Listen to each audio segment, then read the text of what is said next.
Option trader ഫ്രണ്ട്സിന്റെ മറ്റൊരു വീഡിയോയിലേക്ക് എല്ലാവർക്കും സ്വാഗതം. ഇതൊരു ലൈവ് മാർക്കറ്റ് അനാലിസിസ് എന്ന് വേണമെങ്കിൽ പറയാം. ഇന്ന് ബാങ്ക് നിഫ്റ്റി എക്സ്പയറി ആണ്. 10 ജൂലൈ വെനസ്ഡേ ആണ്. ഇപ്പോൾ എക്സ്പയറി ആണ്. ഇപ്പോൾ ഇപ്പോഴത്തെ മാർക്കറ്റ് സിറ്റുവേഷൻ എന്താണെന്ന് നോക്കാം. ഓക്കെ, ഇത് സ്റ്റോക്സിലാണ് എടുത്തേക്കുന്നത്. ഓക്കെ, ബാങ്ക് നിഫ്റ്റി ഇപ്പോൾ ഇന്നത്തെ ചോപ്പി മാർക്കറ്റിന് ശേഷം ഇന്നലെ കുറച്ച് പ്രൈസിനെ എല്ലാം എടുത്തുകൊണ്ട് ഫ്ലാറ്റ് ഓപ്പൺ ചെയ്ത് താഴോട്ട് ഒരു അറൗണ്ട് 300 പോയിന്റോളം താഴെ വന്നിട്ടുണ്ട്. എന്നിട്ട് ഇവിടെ ചോപ്പ് ചെയ്ത് നിൽക്കുകയാണ്. ഈ EMA വേറെ ഒന്നുമല്ല, നോക്കട്ടെ, EMA അല്ല, SM വേണമെന്ന്. SMA 8 SMA ഹൈ ആണ്. ഹൈ പ്ലോട്ട് ചെയ്യുന്ന ഒരു ഡൗൺ ട്രെൻഡിൽ നിൽക്കുമ്പോൾ വീണ്ടും ട്രേഡ് എടുക്കാനുള്ള ഓപ്പർച്യൂണിറ്റി കണ്ടിന്യൂഷൻ കിട്ടുന്നുണ്ടോ എന്നൊക്കെ ഒരു കൺഫർമേഷൻ കിട്ടാൻ വേണ്ടിയുള്ള പ്രൈസ് ആക്ഷൻ ബേസ്ഡ് സെറ്റപ്പ് തന്നെയാണ്. പഠിക്കാനും മനസ്സിലാക്കാനും എളുപ്പത്തിന് ബിഗിനേഴ്സിന് യൂസ് ചെയ്യാൻ പറ്റുന്നതാണ്. എക്സ്പേർട്സിനൊന്നും ഇതിന്റെ ഒരു ആവശ്യമില്ല. പ്ലെയിൻ ചാർട്ട് കണ്ടാൽ തന്നെ മനസ്സിലാവും. ഓക്കെ, ഇതിൽ ഇത്രേ പറയാനുള്ളൂ. ഓക്കെ, ഇപ്പോഴത്തെ മാർക്കറ്റിന്റെ സിറ്റുവേഷൻ ഇവിടെ ഇങ്ങനെ നിൽക്കുകയാണ്. ബയസ് ഒരു എംപയർ ബേസ് ചെയ്ത് നിൽക്കുകയാണ്. കാണാൻ പറ്റുന്നില്ല, എംപയർ എന്ന് വിളിച്ചുകൂടി. Head and shoulders head and shoulders എന്നാണെങ്കിൽ വിളിക്കാം, എന്തുകൊണ്ടാണ് വിളിക്കാം, കാര്യമില്ല. ഓക്കെ, ഞാൻ ഒരു ഹൈ മാർക്ക് ചെയ്യാം. ഓക്കെ, ഇതാണ് ഒരു ഹൈ. ഓക്കെ, ഈ ലോ ബ്രേക്ക് ചെയ്താൽ സസ്റ്റെയിൻ ചെയ്താൽ നമുക്ക് വീണ്ടും ഡൗൺ സൈഡ് തന്നെ എക്സ്പെക്ട് ചെയ്യാം. ഓക്കെ, അതിൽ ഞാൻ പറയാൻ വന്ന കാര്യം, ഈ മൂവിങ് ആവറേജ് ഉപയോഗിക്കുന്നുള്ള ഗുണമെന്ന് വെച്ച് കഴിഞ്ഞാൽ ഇതിന് താഴെ വന്നു. ഓരോ പ്രാവശ്യം ഇതിന് മുകളിൽ ഭയം ശ്രമിച്ച് താഴെ വരുമ്പോഴും നമുക്ക് എൻട്രിക്ക് ശ്രമിക്കാം. ഇവിടെ എൻട്രി ചെയ്യേണ്ട, ഒരു ലോയും കൂടെ ബ്രേക്ക് ചെയ്യണം. പെട്ടെന്ന് ചാടിക്കറിയില്ല, ഒരു 2-3 കൺഫർമേഷൻ കിട്ടണം. ഒരിക്കൽ വന്നു, താഴെ വന്നു, വീണ്ടും മുകളിൽ പോയി ശ്രമിച്ച് പരാജയപ്പെട്ടു. ഇവിടെ എൻട്രി എടുക്കില്ല, വീണ്ടും നോക്കുക, താഴെ വരുന്നു. വേണമെങ്കിൽ ഇവിടെയൊക്കെ സ്കാൽപ്പിംഗ് മൂവ് നോക്കാം. ട്രേഡ് എടുക്കണമെന്നല്ല ഞാൻ പറയുന്നത്, ട്രേഡ് എടുത്തേ പറ്റുന്നുള്ള ആൾക്കാരുണ്ടാവില്ല.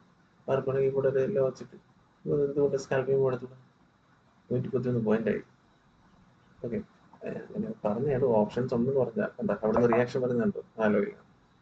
ഇങ്ങനെ ലൈവ് മാർക്കറ്റിൽ നമ്മൾ സപ്പോർട്ട് ആൻഡ് റെസിസ്റ്റൻസ് വരച്ച് ചെയ്യേണ്ട കാര്യങ്ങളേ ഉള്ളൂ.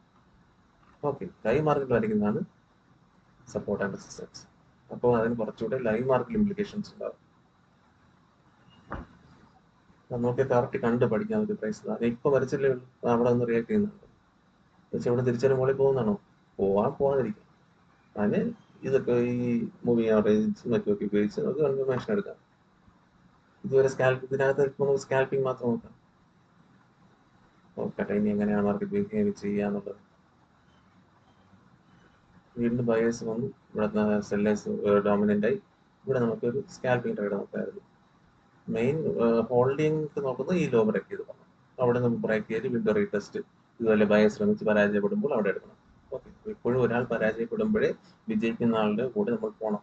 അതാണ് നമ്മൾ ട്രേഡിങ്ങിൽ ചെയ്യേണ്ടത്. സ്പെഷ്യലി ഓപ്ഷൻ ബൈങ്ങിൽ അത് ചിന്തിച്ചേ പറ്റും. കാരണം നമുക്ക് എതിരെ നിൽക്കുന്ന ഓപ്പറേറ്റേഴ്സ്. അപ്പൊ നമ്മൾ ഒരിക്കലും ഒരു സാധാരണ റീറ്റെയിൽ ട്രേഡറിന്റെ മൈൻഡ് സെറ്റ്, ഇതൊരു 1000 പേര് യൂട്യൂബിൽ പറയുന്നത് നിങ്ങൾ കേട്ടാണ്, ഞാൻ തന്നെ കേട്ടിട്ടുണ്ട്. നമ്മളൊരു ഓപ്പറേറ്ററിന് എന്റെ ലക്ഷം കോടി രൂപയുണ്ട്, ഞാൻ എങ്ങനെ ഇരിക്കുകയാണ്, അപ്പൊ ഞാൻ എങ്ങനെ വർക്ക് ചെയ്യും, ആ രീതി ചിന്തിക്കണം. ഞാൻ റീറ്റെയിൽ ട്രേഡറിന്റെ മൈൻഡ് സെറ്റോടെ ഇരിക്കല്. ഞാൻ എന്റെ ഒരു 10 ലക്ഷം കോടിയെങ്കിലും ഉണ്ടെന്ന് പറഞ്ഞ് തന്നെയാണ് ഞാൻ ഇരിക്കുന്നത്. അപ്പൊ എനിക്ക് ഈ മൂവൊക്കെ ക്യാപ്ചർ ചെയ്യാൻ പറ്റും. ഞാൻ നഷ്ടം പോകുന്ന വഴിയിൽ പോകൂ? ഇല്ലല്ലോ. എന്റെ കോടിയിൽ അതിന് അത്രയ്ക്ക് വിലയേ ഉള്ളൂ? ഇല്ല. ഓക്കെ, ഇവരെ മൂവാണ്ട് വരുന്നത് കണ്ടല്ലോ. ഇത്രയേ ഉള്ളൂ, ജസ്റ്റ് സിമ്പിൾ. ഇത് സിമ്പിൾ, കുറച്ച് ചെറിയ വീഡിയോ ആയിട്ട് വെക്കേ ഉള്ളൂ. ആണെങ്കിൽ വ്യൂസും കാര്യങ്ങളൊന്നും ഇല്ല, വളരെ കുറവാണ്. ഒരു ഉപയോഗമില്ലാത്ത കാര്യം ഞാൻ പറഞ്ഞിട്ടില്ല. എന്റെ റീസെന്റ് ആയിട്ടുള്ള വീഡിയോസ് ഒരു ഉപയോഗമില്ലാത്ത കാര്യങ്ങൾ പറഞ്ഞിട്ടില്ല. ആർക്കും ആദ്യമായിട്ട് സ്റ്റോക്ക് മാർക്കറ്റിൽ വരുന്നവർക്കും ഒരു ആദ്യമായിട്ട് ഓപ്ഷൻ എടുക്കാൻ കേൾക്കുന്നവർക്ക് പോലും ഞാൻ പറഞ്ഞ കാര്യം ഉപയോഗിച്ച് പഠിക്കാൻ പറ്റും. ട്രേഡർ ആവും മറ്റൊക്കെ അവരുടെ സ്വന്തം കാര്യമാണ്. ഓക്കെ, ഇങ്ങനെ നോക്കാം. വലിയ വീഡിയോ ആയി പോവും. ഒരു 5-10 മിനിറ്റ് നോക്കട്ടെ.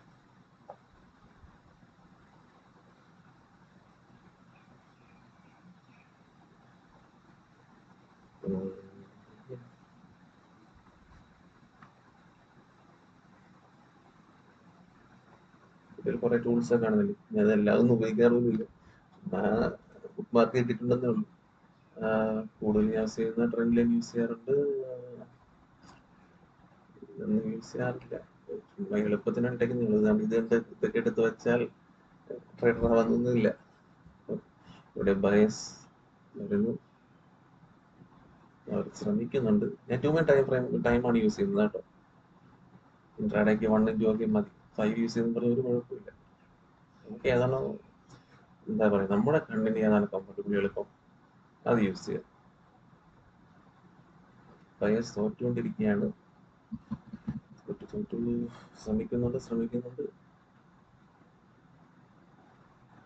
ഒന്ന് തിരിച്ചൊരു പവർ കാണിക്കുകയാണെങ്കിൽ നമ്മൾ ഈ മൂവിങ് ആവറേജ് മാറ്റി, ഞാൻ മുമ്പത്തെ ഒരു വീഡിയോയിൽ പറഞ്ഞിട്ടുണ്ട് 8 SMA ലോ, SMA അല്ലെങ്കിൽ EMA വാല്യൂ ഒന്ന് തന്നെ 8 ഉപയോഗിച്ച് അതിന്റെ ലോ പ്ലോട്ട് ചെയ്യും, അത്രേ ഉള്ളൂ. പ്രൈസ് ആക്ഷൻ മനസ്സിലാക്കൽ എളുപ്പമാണ്, അത്രയായിട്ട് ഞാൻ കാണുന്നത്. ഇനി എന്റെ കൺസെപ്റ്റ് ഒന്നും അല്ല, ഞാനും ഇതുപോലെ ആയിരക്കണക്കിന് വീഡിയോസ് കണ്ട് എനിക്ക് ഇഷ്ടപ്പെട്ടു ഞാൻ ലൈവ് മാർക്കറ്റിൽ ഇതുപോലെ ഇത് ലൈവ് മാർക്കറ്റാണ് അതിൽ യൂസ് ചെയ്തിട്ടുള്ളത്. ലൈവ് മാർക്കറ്റ് അത് 10-25 ലൈവ് മാർക്കറ്റാണ്.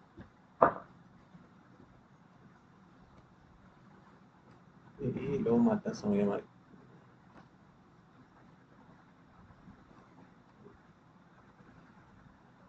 ഈ ഹൈ മാറ്റിക്കളേണ്ട. ഇപ്പോൾ ലൈവ് മാർക്കറ്റിന് എത്ര റെസിസ്റ്റൻസ് ഉണ്ട്? 1, 2 ലൈവ് മാർക്കറ്റിലെ വേറെ മോഡലുണ്ട്. ഞാൻ ഇപ്പം ഇമ്മീഡിയറ്റ് കണ്ടത് മാത്രം വയ്ക്കുന്നത്.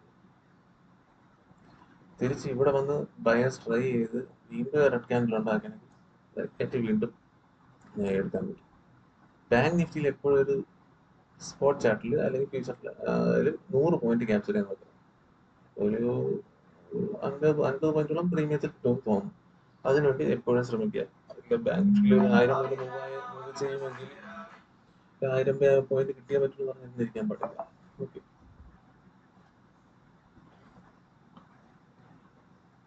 കൺഫ്യൂസ് ആക്കുന്നില്ല എന്ന് ഞാൻ വിചാരിക്കുന്നു. ഓക്കെ, കൺസെപ്റ്റ് മനസ്സിലായെന്ന് വിചാരിക്കുന്നു.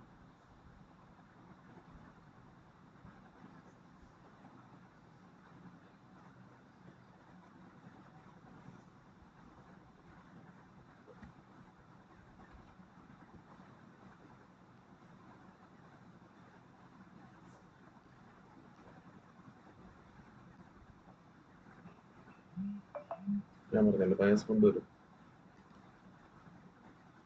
ഇവിടെ പോയി സസ്റ്റെയിൻ ചെയ്ത് ഇതിന് മുകളിൽ വന്ന് സസ്റ്റെയിൻ ചെയ്യുകയാണെങ്കിൽ താഴോട്ട് ഉടനെ ഒന്നും നോക്കരുത്. Okay, okay. പകരം ഇങ്ങനെ പോയി വീണ്ടും പോയി ശ്രമിച്ചു, വീണ്ടും റെഡ് ക്യാൻഡിൽ വരികയാണെങ്കിൽ ധൈര്യമായിട്ട് ഷോർട്ട് ചെയ്യും. എക്സിറ്റ് ചെയ്യുന്നത് നമ്മുടെ പ്രീമിയം നോക്കി എക്സിറ്റ് ചെയ്യും. ഓക്കെ, പറയുന്നത് കൺസെപ്റ്റ് മനസ്സിലാവുന്നു വിചാരിക്കുന്നു. സെല്ലേഴ്സ് വന്നു, വീണ്ടും ബയസ് ശ്രമിച്ചു. ഈ ബയസ് എങ്ങനെ പെരുമാറുന്നതാണ്.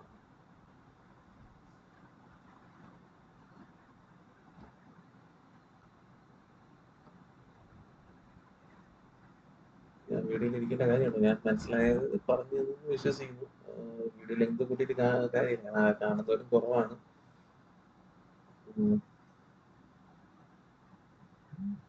അഥവാ ഇവിടെ ഒരു ബേസ് ഇങ്ങനെ ഉണ്ടാക്കുകയാണെങ്കിൽ, ബേസ് ഉണ്ടാക്കുന്ന അല്ലെങ്കിൽ ഒരു കൺസോൾട്ടേഷൻ ഉണ്ടാക്കുന്ന ആരുടെ ലക്ഷണമാണ്? ബയസിന്റെ ലക്ഷണമാണ്. ഓക്കെ, അപ്പൊ അതൊക്കെ ചിന്തിക്കുക. ചാർട്ട് നോക്കുക. സത്യം പറഞ്ഞ ഒരു ഇന്ത്യക്ക് ആവശ്യം ഇത് തന്നെ ഇട്ടേക്കുന്നത് മനസ്സിലാക്കാൻ വേണ്ടിയാണ്, ഒരു മനസ്സിലാക്കാൻ എളുപ്പത്തിന് വിഷ്വൽ അണ്ടർസ്റ്റാൻഡിങ്ങിന് വേണ്ടിയാണ്. അല്ലെങ്കിൽ പ്രൈസ് ചാർട്ട്, ഈ പ്രൈസ് തന്നെ ധാരാളം ബയേഴ്സ് സെല്ലേഴ്സ് തന്നെ ധാരാളം കണ്ട് മനസ്സിലാക്കാൻ, ഇതൊക്കെ മനസ്സിലാക്കിയ പ്രോഫിറ്റ് ട്രേഡർ ആവാൻ സാധ്യതയുണ്ട്. ഓപ്ഷൻസിൽ വളരെയധികം പാടാണ്. കാരണം നമ്മൾ ഇതിൽ മൂവ് ചെയ്താൽ പ്രീമിയത്തിൽ മൂവ് ചെയ്യണമെന്നില്ല. അപ്പൊ പ്രീമിയം ചാർട്ട് കൂടെ നോക്കണം. അത് ഞാൻ മസ്റ്റായിട്ട് എല്ലാ വീഡിയോസിലും പറയാറുണ്ട്. ഓപ്ഷൻ ട്രേഡർ പ്രീമിയം ചാർട്ടുകൾ കോൺസെൻട്രേറ്റ് ചെയ്തിട്ടേ ട്രേഡിംഗ് പഞ്ച് ചെയ്യാവും. കാരണം ഇതിൽ മൂവ് ഉണ്ടായെന്ന് പറഞ്ഞ് പ്രീമിയത്തിൽ മൂവ് ഉണ്ടാകാൻ സാധ്യത. പ്രീമിയത്തിന് സപ്പോർട്ട് ആൻഡ് റെസിസ്റ്റൻസ് വർക്ക് ചെയ്യും. അതിന്റെ റെസിസ്റ്റൻസിലൊക്കെ നിൽക്കുകയാണെങ്കിൽ അത് ചിലപ്പോൾ മൂവ് ആവില്ല. നമ്മൾ ഉദ്ദേശിക്കുന്ന ഇതിൽ നമ്മളൊരു 100 പോയിന്റ് ടാർഗറ്റ് വിട്ടിരുന്ന് അത് ചിലപ്പോൾ അത്രയും മൂവ് ആയെന്ന് വരില്ല. ഓക്കെ, അത് പ്രീമിയം ചാർട്ടിന്റെ നേച്ചർ കൂടെ അത് നോക്കണം. ബയേഴ്സ് സി എടുത്തുകൊണ്ട് പോകുന്നത് നല്ലൊരു കൺഫർമേഷൻ കിട്ടാതെ സി ട്രേഡ് പഞ്ച് ചെയ്യാൻ സാധ്യതയില്ല. ഇവിടെ എവിടെയെങ്കിലും ഒരു ബേസോ അങ്ങനെ എന്തെങ്കിലുമൊക്കെ ഉണ്ടാക്കി നിൽക്കുകയാണ്, ഒരിടത്ത് സെല്ലിങ് എന്ന് മാത്രം പറഞ്ഞ് നിൽക്കുകയാണ്, പക്ഷെ താഴോട്ട് പോകുന്നില്ല എങ്കിൽ നമുക്ക് സി സൈഡും കൂടെ കോൺസെൻട്രേറ്റ് ചെയ്യാം. അത് പ്രീമിയം ചാർട്ട് നോക്കണം. ഓക്കെ,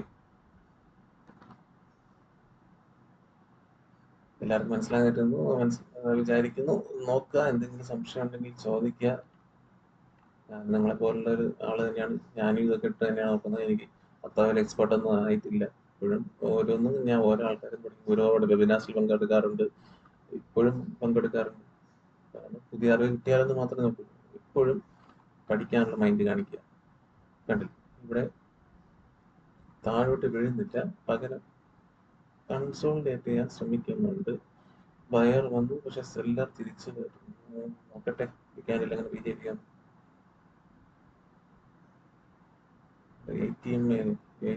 ആവറേജ് ലോ കണ്ടില്ല. ഞാനും ഇതൊക്കെയാണ് യൂസ് ചെയ്യുന്നത്.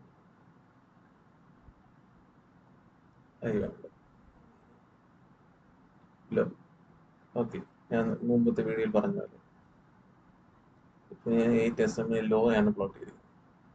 ഇതിന്റെ മുകളിൽ എവിടെയെങ്കിലും വന്ന് നിൽക്കണം. ബയേഴ്സിന് എന്തെങ്കിലും ഒരു പവർ ഉണ്ടെന്ന് അറിയണമെങ്കിൽ ഈ സ്വിങ്ങിന്റെ ഒരു സ്വിങ്ങായിട്ട് കൂട്ടാം. ഇതിന്റെ മുകളിൽ നല്ലൊരു ഇതിൽ വയർ ക്യാൻഡിൽ വരണം, ഗ്രീൻ ക്യാൻഡിൽ വരണം. അങ്ങനെയാണെങ്കിൽ നമുക്ക് സിയിലോട്ട് ട്രേഡ് എടുക്കാം, അല്ല പ്ലാൻ ചെയ്യും. ഇപ്പൊ ചെന്ന് ട്രേഡ് എടുക്കുന്നത് പ്രീമിയത്തിൽ അത് മൂവ്മെന്റ് നടക്കുമെന്ന് എനിക്ക് തോന്നുന്നില്ല. ഓക്കെ, കൺഫർമേഷൻ എടുക്കാം.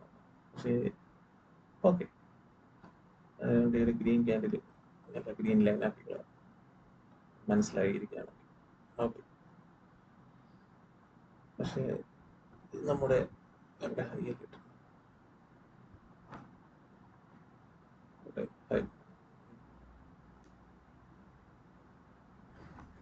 ഇപ്പൊ നമ്മൾ ഇതിൽ കോൺസെൻട്രേറ്റ് ചെയ്താൽ മതി. ഇതിന് മുകളിലൊക്കെ എവിടെ സസ്റ്റെയിൻ ചെയ്ത് നിന്നിട്ട് മാത്രം നോക്കിയാൽ ബൈയിങ്ങിന്റെ കാര്യം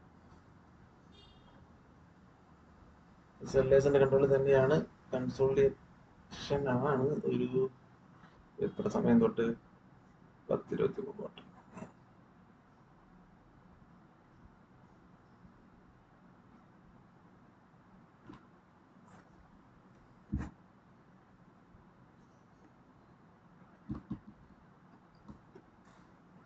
എനിക്ക് തോന്നുന്നത് ഇവിടെ വരെ ഒന്ന് വന്നിട്ട് വീണ്ടും ഭയ ശ്രമിച്ചിട്ട് വീണ്ടും താഴെ തന്നെ വരാനാണ് സാധ്യത എന്നാണ് തോന്നുന്നത്. അങ്ങനെ സംഭവിക്കുകയാണെങ്കിൽ ഈ സൈഡ് നമുക്ക് പോകാൻ പറ്റും.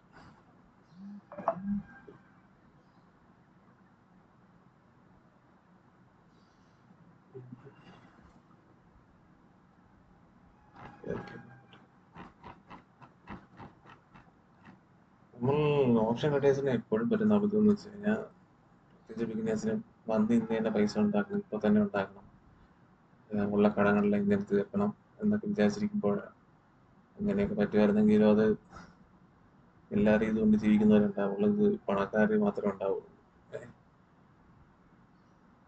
ഗവൺമെന്റ് ഇത്ര ടാക്സബിൾ ആക്കേണ്ട കാര്യമില്ല. ഗവൺമെന്റിന് പൈസ കിട്ടുന്നുണ്ട്. ഈ മെസ്സേജ് വരേണ്ട കാര്യമില്ല. വീഡിയോ തുടക്കത്തിൽ ഞാൻ മെസ്സേജ് അതിന്റെ ആവശ്യമുണ്ട്. കാരണം പണം ഉണ്ടാക്കാൻ വേണ്ടി വരുന്നവരാണ് തോറ്റു പോകുന്നത്. ഇതൊരു തൊഴിലാണ്, ഇതൊരു ബിസിനസ്സാണ്, സമയമെടുക്കും. എനിക്ക് പഠിച്ച് മനസ്സിലാക്കണം ഇതെന്താണ് ഇതിനകത്ത് നടക്കുന്നത് മനസ്സിലാക്കണമെന്നിരിക്കുന്ന ഒരാൾ ജയിക്കും. സമയമെടുക്കും. കണ്ടില്ല, അപ്പൊ അതിലാണ് കാര്യം.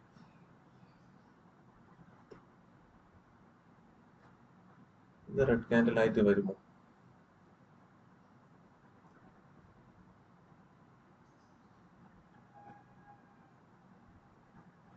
വരാനാണ് സാധ്യത കൂടുതൽ. അങ്ങനെയാണെങ്കിൽ ഞാൻ ഇത്രയും നേരം പറഞ്ഞ അതേ കൺസെപ്റ്റ്. ബയെ ശ്രമിച്ചു, സെല്ലേഴ്സ് വീണ്ടും താഴെ കൊണ്ടുപോയി. ബയെ ശ്രമിച്ചു, സെല്ലേഴ്സ് വീണ്ടും താഴെ കൊണ്ടുപോയി. ഇവിടെ എൻട്രി എടുത്തുകൂടായിരുന്നു. പിന്നെ ചുമ്മാ ഇതൊക്കെ ഇട്ട് കാണിക്കാൻ നല്ല രസമാണ്. കാണിക്കുന്നേ ഞാൻ കാണിക്കട്ടെ. ചെറിയൊരു സ്റ്റോപ്പ്, വലിയൊരു ടാർഗറ്റ്. നോക്കട്ടെ എങ്ങനെ ബിഹേവ് ചെയ്യാം. വേറെ നല്ല വീഡിയോ ലെങ്ത് കൂടി, കാരണം വ്യൂസും ഇല്ല. ലെങ്ത് കൂട്ടി വീഡിയോ എടുക്കേണ്ട കാര്യമുണ്ടോ എന്നാണ് ഞാൻ നോക്കുന്നത്. അതാണ് ഒരു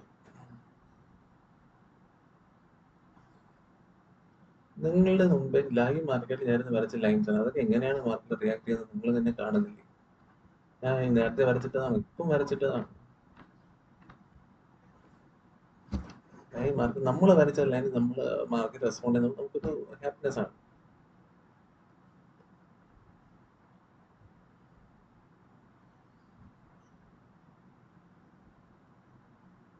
ആ ലൈൻ നമ്മളൊന്ന് അപ്ഡേറ്റ് ചെയ്യുന്നു. ഈ ക്യാരി ക്ലോസിൽ നമുക്ക് വീണ്ടും ഒരു എൻട്രി എടുക്കാം.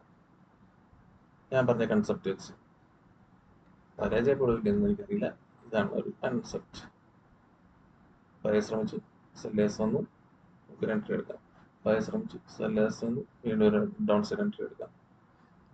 ശ്രമിച്ചു, ഹോൾഡ് ചെയ്ത് ശ്രമിച്ചു. ഇത് അഥവാ സൈഡ് വൈസ് ആവാൻ സാധ്യതയുണ്ട്. നോക്കാം ഇങ്ങനെ ക്ലോസ് ആവുന്ന നോക്കട്ടെ.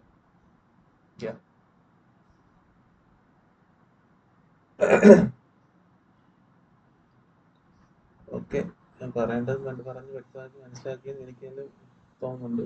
ആർക്കും മനസ്സിലാവുന്നതാണ്. Okay, thank you for watching. മതി വീഡിയോ ലെങ്ത് കൂടിയിട്ട് കാര്യമൊന്നുമില്ല. Thank U.